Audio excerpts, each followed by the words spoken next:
Em nome do Pai, do Filho e do Espírito Santo. Amém. Ave Maria, cheia de graça, o Senhor é convosco. Bendita sois vós entre as mulheres, e bendito é o fruto do vosso ventre, Jesus. Santa Maria, Mãe de Deus, rogai por nós, pecadores, agora e na hora de nossa morte. Amém. São Felipe Neri, rogai por nós. Nossa Senhora de Fátima, rogai por nós. Então, bom dia a todos.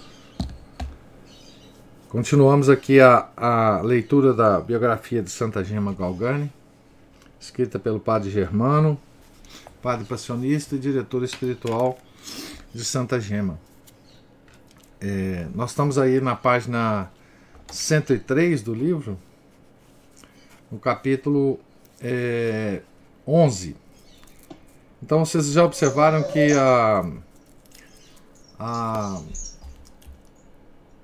o jeito do padre Germano escrever essa biografia, ele vai e volta em certos períodos da vida da santa para relatar os fenômenos extraordinários, né? Mas ele sempre cita o período em que ele está descrevendo, né? E agora nós vamos saber de uma coisa anterior aos fenômenos extraordinários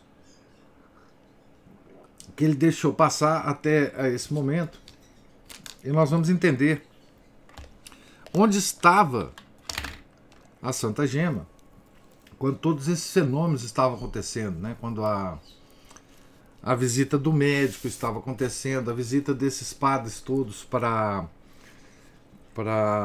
observar esses fenômenos, né? Onde estava Santa Gema, né? Em que local, né? Então, capítulo 11. Na casa do senhor Giannini. Por desígnio de Deus, Gema é recebida como filha adotiva. Julho, setembro de 1899.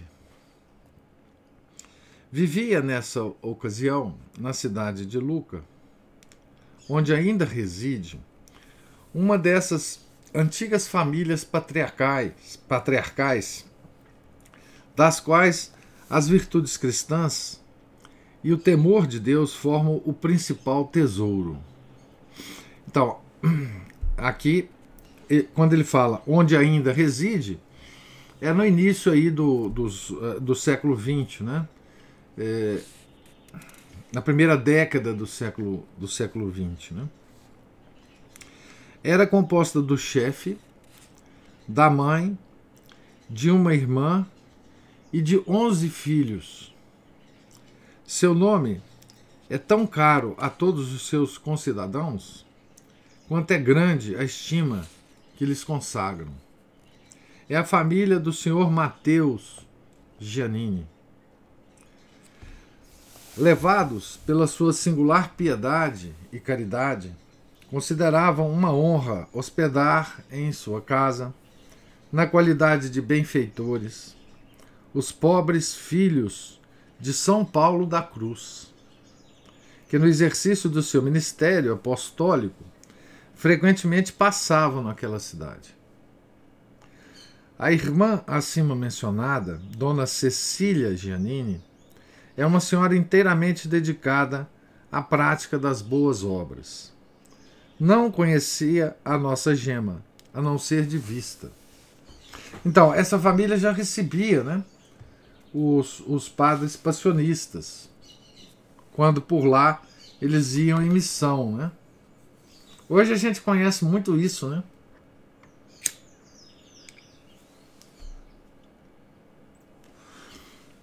O que é receber padres em nossas casas, porque hoje a gente vive em terra de missão, né? Então eu lembro, durante muito tempo, né, os padres da administração apostólica aqui em Belo Horizonte foram recebidos em casas de particulares, né? Os padres do IBP, quando eles vinham aqui em Belo Horizonte, quando ainda era permitido eles virem aqui em Belo Horizonte, também eles ficavam em casa de particulares, né? Os padres da Fraternidade São Pio X também. Então, esse tipo de coisa que as gerações passadas talvez não conhecessem, né? Porque a igreja, enfim, mudou muito. Lá, os padres de missão ficavam na casa do senhor Mateus Giannini, né? Enfim, eram recebidos lá, né? Então, Dona Cecília, né? Dona Cecília Giannini. Falou-lhe a seu respeito, quando voltou a Lucca, depois da missão pregada em São Martinho, o padre Caetano do Menino Jesus, a quem já mencionamos, e desejoso de revê-la, conforme a promessa que ele tinha feito, pediu a essa senhora que a procurasse. Dona Cecília não deixou passar tão oportuna ocasião de conhecer intimamente essa donzela. Procurou-a e levou-a para sua casa, e logo compreendeu ter encontrado um tesouro, para cuja aquisição faria o quanto pudesse. Gema, por seu lado, admirava-se, cheia de reconhecimento, do amor que a excelente senhora lhe demonstrava. Apreciava sobremodo suas raras virtudes e sentia ter encontrado nela uma nova e verdadeira mãe. A ausência dos parentes que viajavam naquele mês de agosto proporcionou o ensejo a Dona Cecília de convidar a piedosa donzela para que fosse passar algumas horas cada dia com ela. Todos, na casa de Gema, acederam prontamente, pois bem sabiam a que distinta pessoa a confiavam. Em seguida, além do dia, instou para que ela ficasse também durante a noite, com pretexto de precisar de sua companhia, o que conseguiu, ao menos de quando em quando. Gema sentia-se bem ali, e de bom grado concordava, parecendo-lhe estar no seu próprio lar. Respirava um ar mais puro, e a sua alma se desabafava, gozando de tão piedosa companhia. Este convite era-lhe tanto mais agradável, porque em casa se achava cada dia mais tolhida e incomodada. Via-se obrigada a tratar de negócios que não se harmonizavam com o seu espírito, e falar com diversas pessoas na ausência de seus irmãos. Heitor, que tinha partido para a América, e o primogênito Guido, que estava no serviço militar. Então, sobre esse Heitor, tem uma curiosa nota aqui, de pé de página, que eu vou ler para vocês, muito, muito interessante. O seu irmão Heitor Galgani veio para o Brasil, residiu em Araraquara, no estado de São Paulo, sem fé, nem mesmo casou-se na igreja. Recebeu, através de um amigo, uma estampa de sua irmã, que como recordação manteve com amor fraternal. Em 1923, um sacerdote redentorista, Padre Zartmann, devoto de Santa Gema, foi chamado para vê-lo na sua enfermidade e espantou-se com um descrente irmão de uma santa. Contou-lhe as maravilhas da vida da sua irmã, que ele desconhecia, e retornou para Deus, falecendo na paz do Senhor em 1927. Então, essa é a história do irmão de Santa Gema aqui no Brasil, né? É curioso isso, né? Porque a gente sempre tem conversado muito, né, entre nós, sobre parentes nossos que não são católicos ou que são católicos apenas de IBGE, né, e que nós temos, enfim, que fazer alguma coisa para convertê-los e tal. E aqui a gente vê um exemplo, né, do irmão de uma santa, né, que conviveu com ela aos primeiros anos, até... Vocês vejam que ele saiu, né, o Heitor foi para... Ele saiu da Itália e veio para cá. A Santa Gema já tinha demonstrado esses fenômenos extraordinários, né? Mas ele provavelmente não tinha ligado ou observado, enfim. Esse depois se afastou da religião, né? Depois, pelo relato sucinto que tem aqui, talvez tenha voltado no final da vida e morrido na Santa Igreja Católica, né?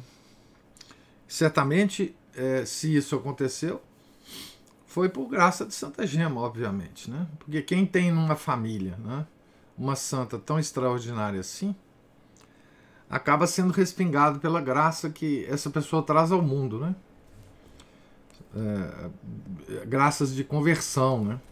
Ela era muito preocupada com a conversão dos pecadores. Nós vamos ver aqui na biografia dela que ela era uma caçadora de pecadores para a conversão, né?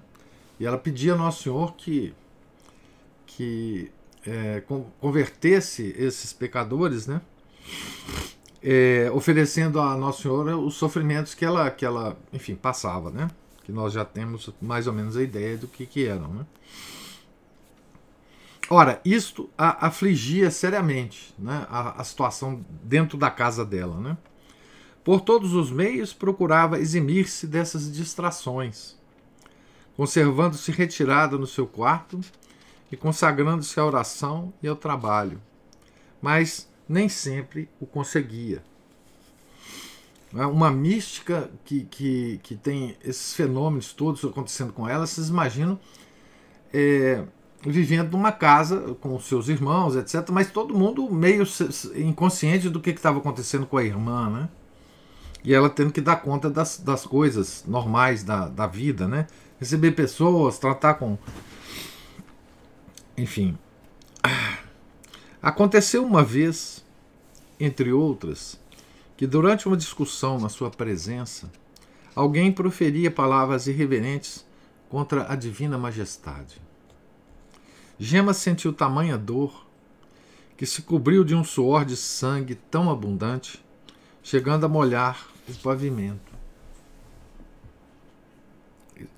Meu Deus, como ocultar aquele sangue? Já há algum tempo que as pessoas da casa tinham notado alguma coisa singular nos modos de Gema. Começaram a ficar impressionados e extremamente curiosos, e perguntavam uns aos outros: o que quer dizer isto? Aqui, veja bem, aqui pelas simples palavras, né, ofensivas a Deus, a Santa Gema demonstrava não só desconforto, ou não só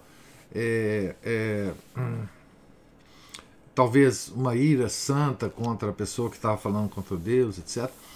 Ela começava a suar sangue, ela começava a passar pelo Jardim das Oliveiras, né? Quando Nosso Senhor começou a suar sangue, né?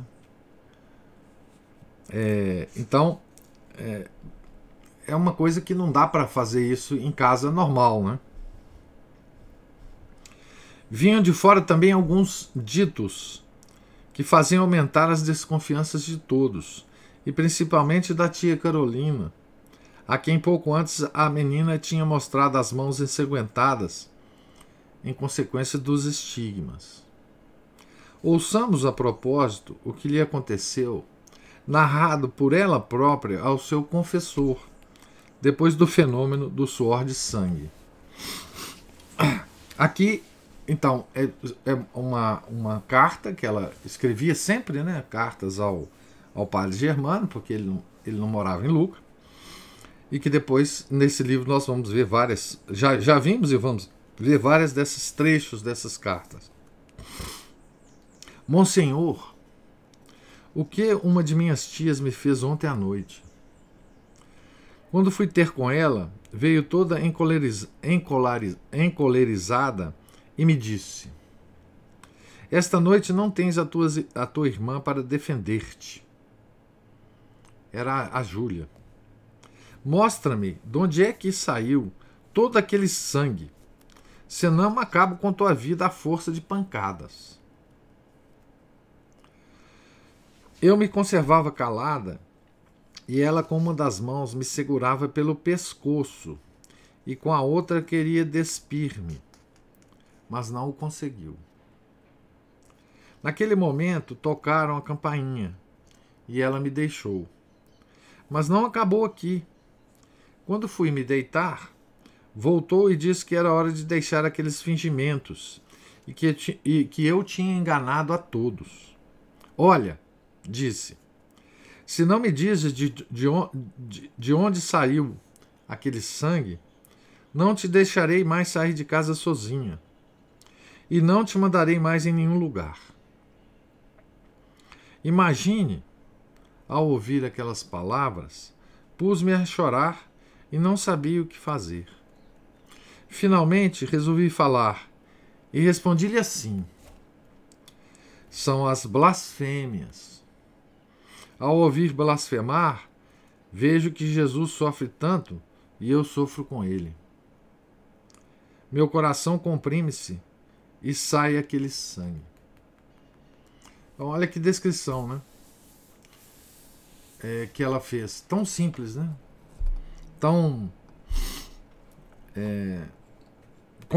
tão poucas palavras, né?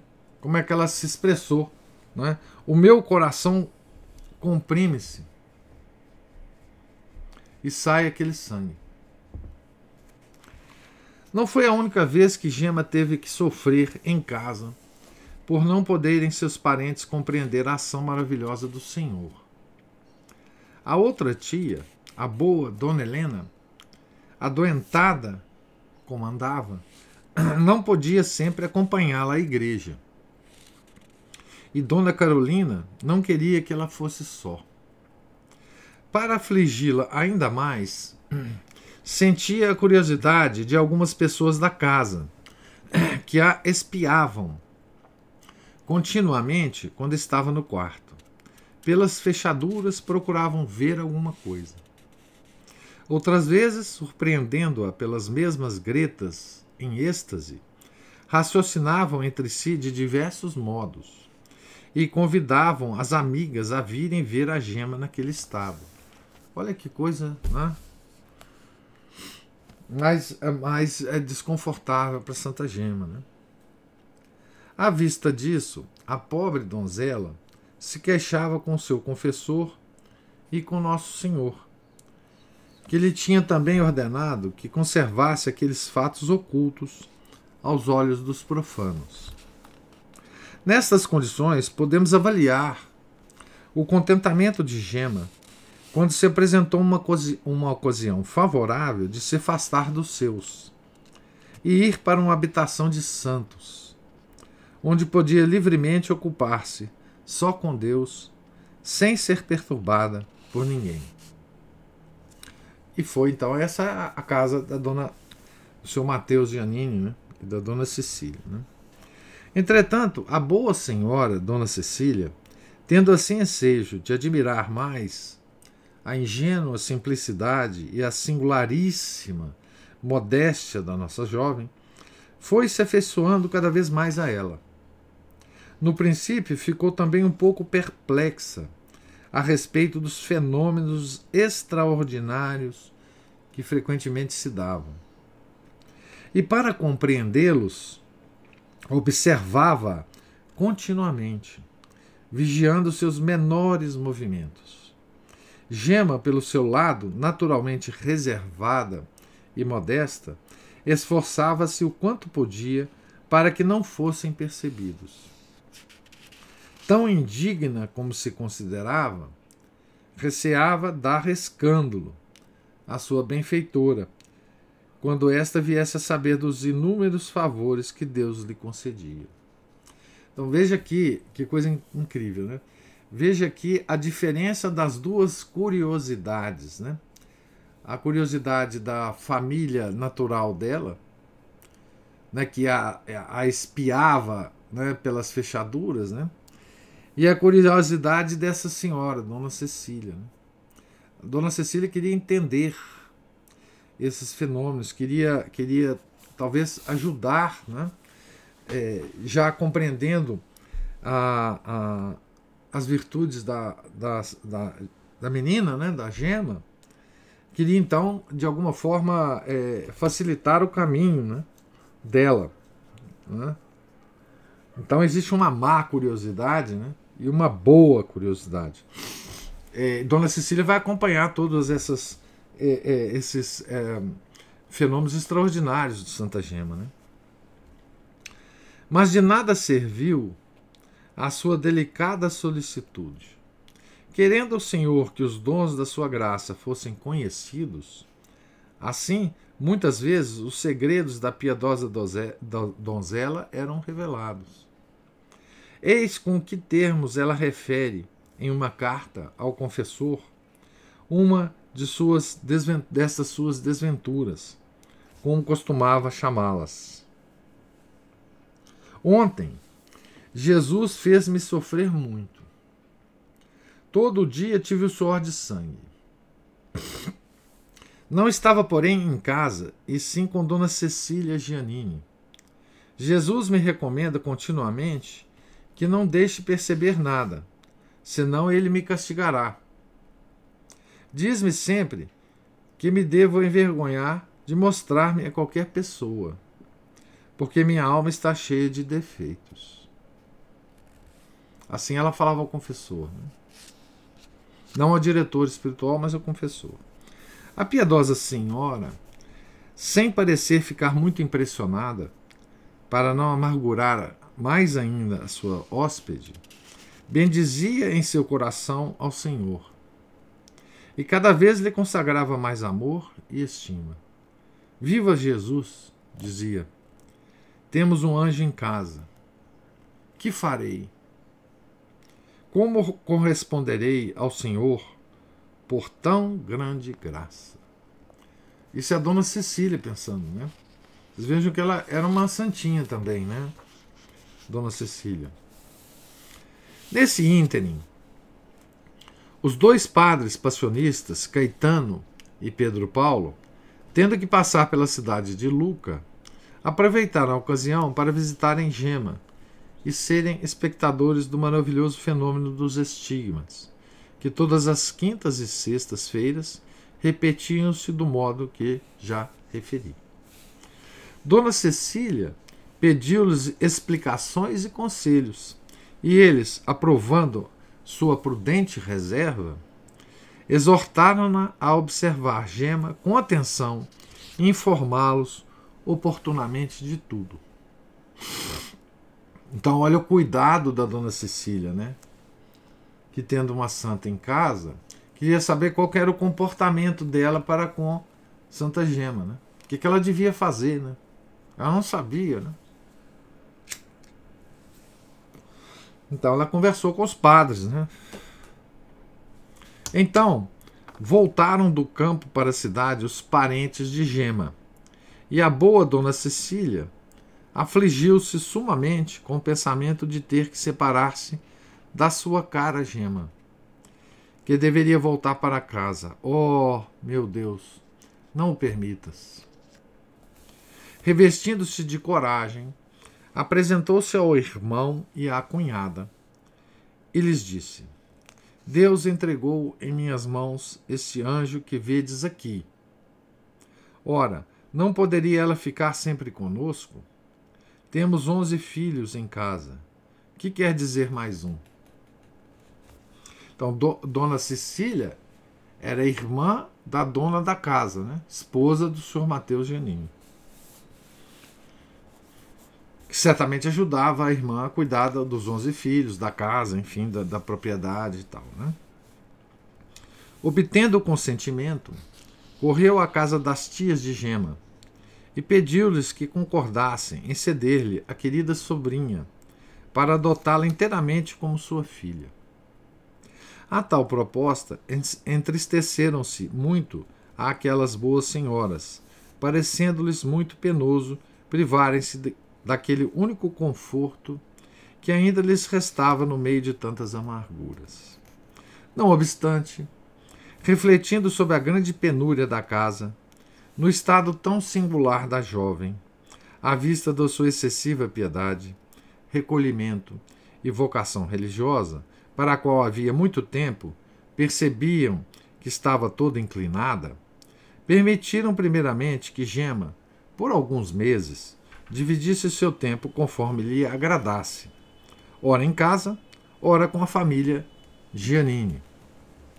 Gema aproveitou-se bem dessa licença para se satisfazer os seus santos fins, principalmente nas quintas e sextas-feiras, ocultando à família os fatos extraordinários que se manifestavam. Ao final do mês de setembro de 1900, depois de usarem de vários subterfúgios, deram o desejado consentimento, e Gema mudou-se definitivamente para a casa do Sr. Giannini. Não vos parece, leitor, um verdadeiro milagre da divina providência? Porque caso se tratasse de uma senhora viúva que vivesse só, não são raros nas famílias cristãs esses exemplos de boas almas que, por espírito de caridade, adotam órfãos abandonadas. Mas numa família numerosa, com 11 filhos, todos ainda menores, numa casa relativamente pequena, o bom pensamento daquela senhora devia parecer não só inconsiderado e imprudente, mas até mesmo irrealizável. Ainda mais sabendo que aquela jovem que iam tomar como filha tinha perdido a mãe tuberculosa. Ainda tinha esse espectro, né, da tuberculose pairando sobre Santa Gema. Né? A tuberculose era uma doença incurável, né, e contagiosa.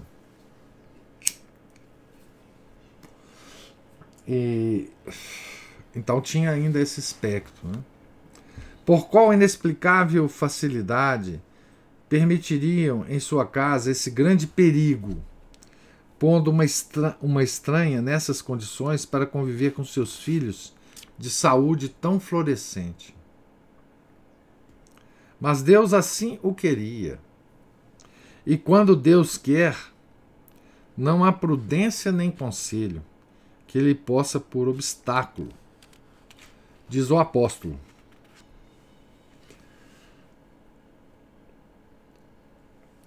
O apóstolo aqui se refere normalmente a São Paulo, né? Mas tem uma nota aqui dizendo, não parece ser oriunda do apóstolo, mas do Provérbios 21:30. Non est sapiência, non est prudentia, non est concilio contra dominum. Então ele cita aqui o Provérbios 21:30. Né?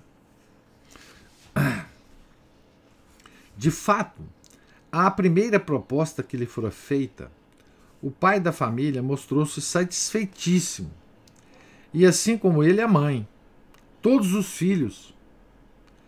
O piedoso sacerdote, Dom Lourenço Agrimonte, que era considerado como segundo pai naquela casa. E até os criados, todos concordaram com prazer. Gema, sejas bem-vinda. Serás a 11ª filha que o Senhor nos dá, disseram aqueles extremosos pais. Todos honrem a nossa nova filha. Os criados a respeitem e nada lhe falte.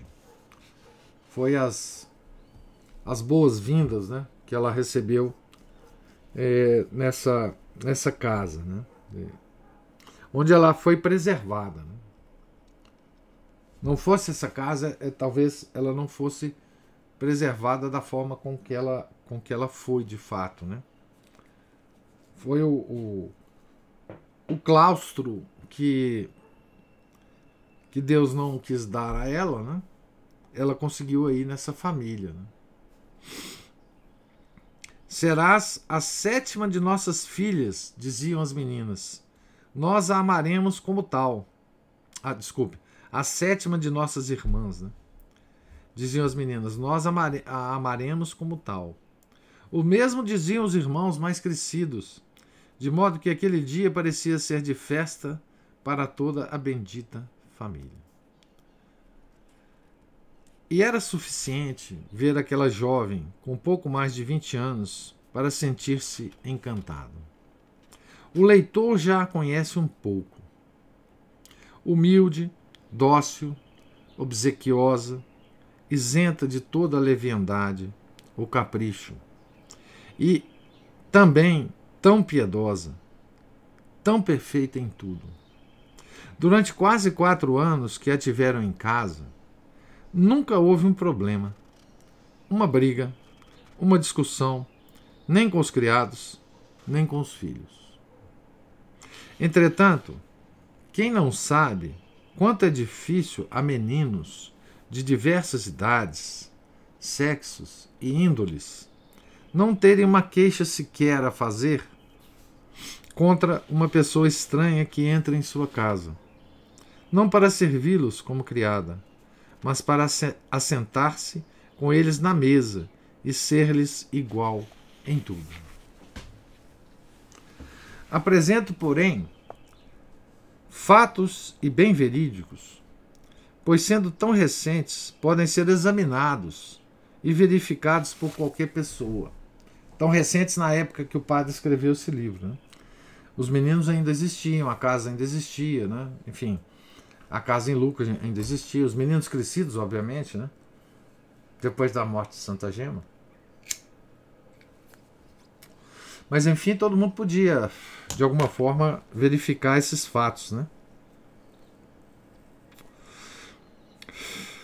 Posso jurar, atesta aquela mãe de família, que durante os 3 anos e 8 meses que Gema esteve conosco, nunca houve o menor incidente na família por sua causa. Assim como jamais descobri nela o menor defeito. Repito, nenhum incidente, nenhum defeito, por mais leve que fosse. Do mesmo modo, dão testemunho todos os outros, como citaremos pouco a pouco. Todavia, a pessoa que mais se afeiçoou à recém-chegada, desde os primeiros dias que esta começou a frequentar a casa como visitante, isto é, em julho de 1899, aqui deve ter um erro, né? De impressão, é 1899, não 89 como está aqui, foi a primogênita das filhas, chamada Aninha.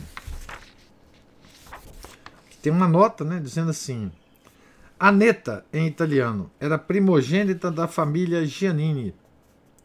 Casada com Adolfo Perna, teve a honra de participar da canonização de sua amiga na Basílica de São Pedro, a 2 de maio de 1940. Annetta. Aquelas duas almas mal se viram, logo se compreenderam e estreitaram uma sincera e constante amizade que jamais diminuiu.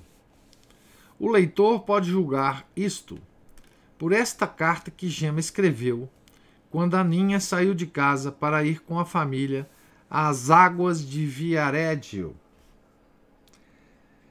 Era uma famosa cidade de veraneio, explica aqui a nota, né? Ainda hoje pertencente à província de Lucca. Minha caríssima Aninha, isso a Santa Gema para Aninha, né? Tomando a pena para escrever-lhe, vem-me à lembrança as nossas últimas despedidas, as promessas recíprocas que fizemos justamente no momento da separação. Como as poderemos esquecer?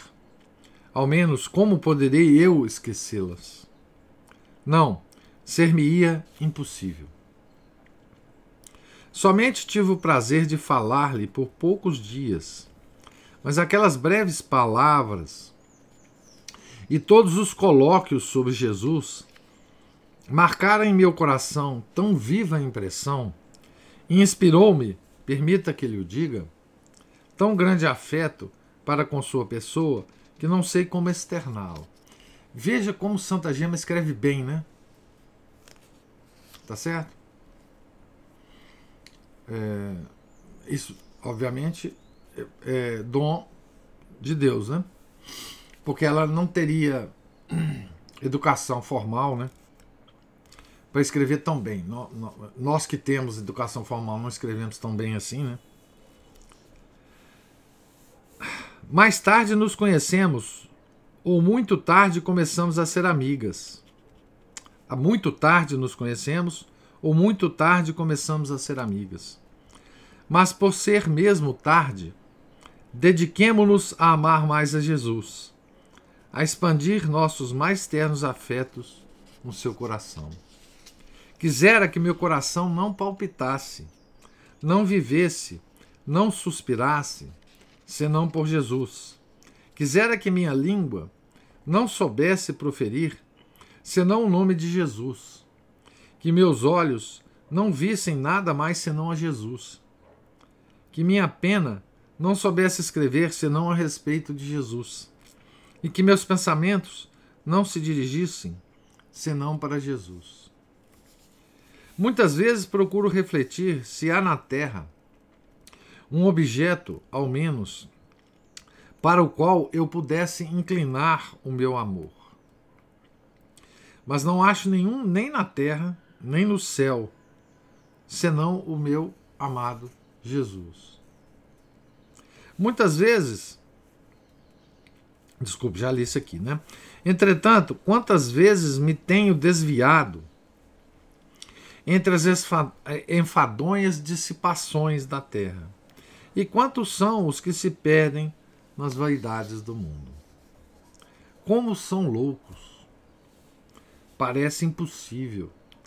Se pensassem em Jesus, Jesus lhes mudaria o coração, os afetos, os sentimentos e os suspiros. E se gozassem por um só instante da consolação que se sente em estar com Jesus, digo que não se separariam jamais dele. Olha, para vocês verem que nessa carta, a Santa Gema, ela menciona, né, coisas de uma compreensão profunda, né, compreensão intelectual profunda sobre as potências da alma, né? Quando ela fala do coração, é a vontade, né? É a vontade que determina os afetos, né? Quando a gente fala do amor, né? Na nossa religião, o amor tem a ver com a vontade e não com o sentimento, né? Então ela está falando dos afetos, né? A gente dirige os afetos do nosso coração aos objetos do mundo porque nós queremos, nós agimos com a nossa vontade, né? Então aqui, quem entende, não sou eu, né? Poderia fazer toda uma reflexão sobre as potências superiores da alma, do ponto de vista de São Tomás de Aquino, por exemplo, a partir dessa carta simples que ela escreve, né? Para irmãzinha adotiva, né? Chegaremos nós a amar Jesus verdadeiramente? Sobretudo eu, que continuamente o ofendo e tenho ainda coragem de acrescentar novos espinhos naquela coroa cruel que lhe circunda o coração? Pobre Jesus! Mas sabe de que modo ele se vinga de minhas infidelidades? Faz-me ver muitas vezes as suas chagas, suas mãos jorrando sangue, no incêndio de amor com os braços abertos para nos estreitar e diz-me que é vítima perfeita do seu grande amor por nós. Peço sempre a Jesus que faça chegar depressa aquele momento que tanto desejo de ir para o convento, porque sinto que no mundo não estou bem e ele não me pode fazer feliz de nenhum modo. Então aqui, veja, aqui ela ainda, até praticamente próximo da morte, ela ainda achava que ia entrar num convento, né, dos passionistas, né? Ela ainda imaginava que Jesus estava só preparando o caminho para que ela se tornasse uma irmã passionista. Ela nunca perdeu essa esperança, né? Nunca. De entrar para o convento, né? Peço que não se esqueça de mim em suas orações aos pés de Jesus crucificado. O mesmo farei eu, o quanto puder. Agora, imagina, eu vou ler a próxima frase, imagina a humildade de Santa Gema para dizer isso aqui, né? Não espere nada de minhas orações, que são muito fracas. É de abismar, né?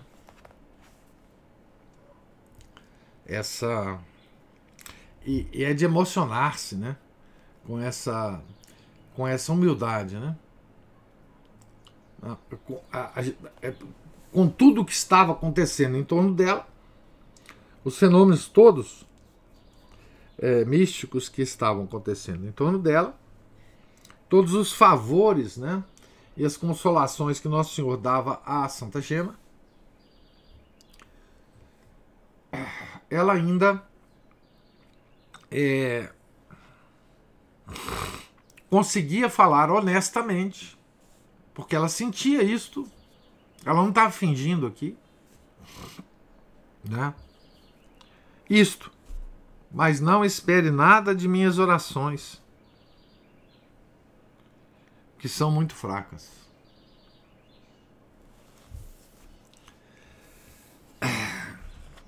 Esses são os caminhos de santidade, né, que a gente vê, não é? Lê, sabe que existiu, não é? E fica pasmo, né? Fica pasmo. Desejo que esta carta a encontre de perfeita saúde, como espero, e se não achar dificuldade, estimarei que cumprimente sua boa mãe por mim e lhe peça que se lembre algumas vezes de mim junto a Jesus. Perdoe-me a letra tão feia e a má redação desta carta.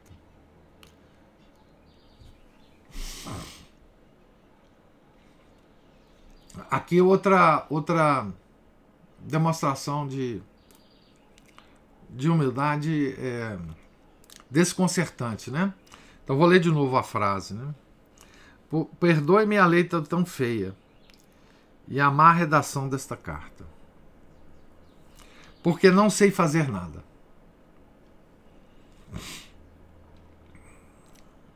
Rezemos, invoquemos junto a Jesus que nos dê a força de viver só para amá-lo. Que não se viva senão para amá-lo. E que nos dê a graça de morrer esperando em seu coração, num transporte de ardente amor. Com muito particular estima a cumprimento. E peça muito, muito a Jesus pela pobre Gema. Então, assim, essa é uma pérola, né? Essa carta vale por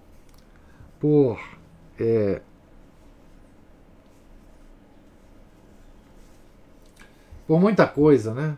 Para a gente saber o espírito dessa santa, né? Ela aqui não fala de nenhum fenômeno sobrenatural. Ela aqui não está suando sangue, não está com os estigmas, né? Ela está normal e expressando um afeto especial por uma irmãzinha, né? Da casa. Mas veja como ela expressa esse amor, né? Ela não lembra na carta nenhuma intimidade entre ela e a Aninha. Ela não lembra na carta nenhum tipo de situação especial em que elas tenham, enfim, vivido uma vida normal, né? O que ela lembra aqui são os colóquios que elas tiveram a respeito de Jesus, né? São os anseios dela, Gema, em relação a Jesus, né? E aqui também a gente vê que a verdadeira amizade, né? Só pode haver a verdadeira amizade, né? Em Jesus, né? Em Jesus crucificado, inclusive, né? Enfim, imagina a Aninha, né? Que tinha que viu a canonização, né, de Santa Gema em 1940, relendo essa carta, né? Imagina depois da canonização, né? A Aninha voltando, né? Estava lá em Roma, por exemplo, voltando pro hotel e pegando essa carta, né, de antigamente, de quase 40 anos atrás, e relendo essa carta, né?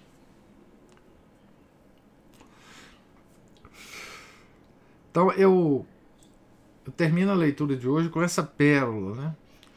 Pra gente ficar com essa lembrança no nosso dia, né? De uma... através dessa carta a gente um pouco tem acesso à alma de Santa Gema, né? Enfim, mas não através dos fenômenos, né? Mas através de raciocínios lógicos, do intelecto e da vontade, né? Dos atributos superiores da alma, né? Então, assim,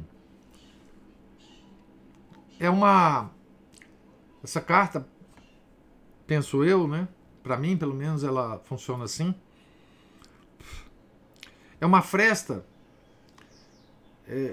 através da qual a gente vê a santidade de Santa Gema por uma perspectiva diferente, né, dessas que nós temos visto aqui, né? Porque ela está se expressando intelectualmente, né? Ela não está falando de êxtases, ela não está falando dos sofrimentos que ela tinha, da paixão, né?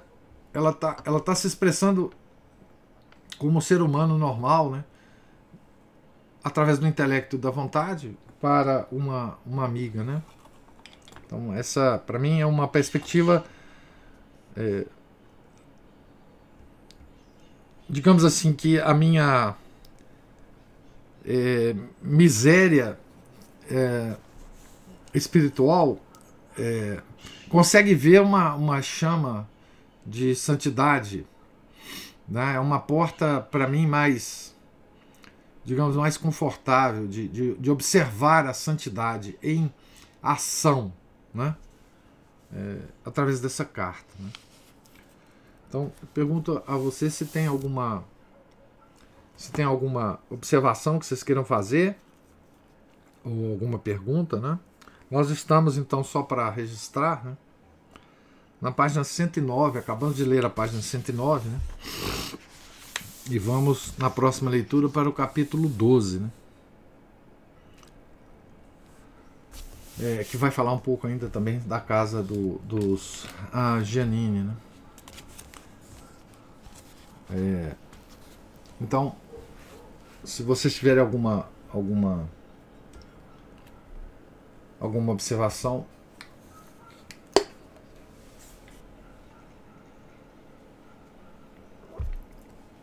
então, não tendo, tenham todos vocês um santo dia, e amanhã nós continuamos a leitura, né? Em nome do Pai, do Filho, do Espírito Santo. Amém. Ave Maria, cheia de graça, o Senhor é convosco. Bendita sois vós entre as mulheres, e bendito é o fruto do vosso ventre, Jesus. Santa Maria, Mãe de Deus, rogai por nós, pecadores, agora e na hora de nossa morte. Amém. Santa Gema Galgani, rogai por nós. São Felipe Neri, rogai por nós. Nossa Senhora de Fátima, rogai por nós. Em nome do Pai, do Filho e do Espírito Santo. Amém.